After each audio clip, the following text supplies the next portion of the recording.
იმ დღეს წვიმაც იყო, ზეც იყო, თოვლიც და ქარიც, მაგრამ არ იყავი შენ. მერე დაბინძდა, დაღამდა, იყო მთვარე, ვარსკვლავ გრილი ნიავი, მაგრამ არ იყავი შენ. მერე თვალები დავხუჭე და ჩამეძინე.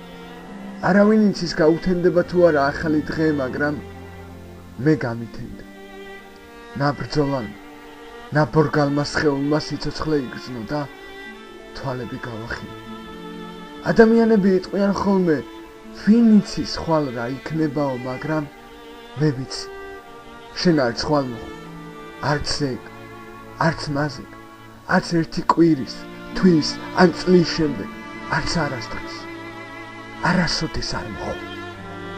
ადამიანები იმასაც ამბობენ, ცხოვრება გრძელდებაო, მაგრამ რა არის ცხოვრების აზრი, მიზანი, მიზეზი და საერთოდ რა არის ცხოვრება?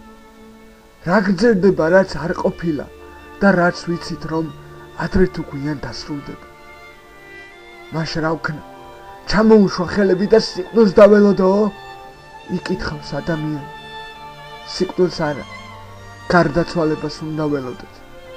ცხოვრებით არა, სიცოცხლით უნდა დავტკბეთ. ბედნიერება არა, სიყვარული უნდა ვეძებოთ და როცა ვიპოვით, ყველას ვაჩვენოთ. გავუზიაროთ, ვაგრძნობინოთ, მივახვედროთ, რომ ეს არის ჩვენი დანიშნულება. ეს არის ერთადერთი მიზეზი იმისა, რომ დავდივართ და ფეხქვეშ მიწა არ გვენგრევა. ცხოვრების რა მოგახსენოთ, მაგრამ სიცოცხლე ნამდვილად გრძელდება. დედამიწაზეც და ცაშიც.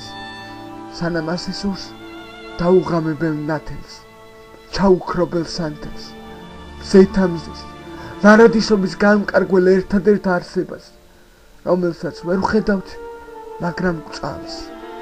უკუნითი უკუნისა.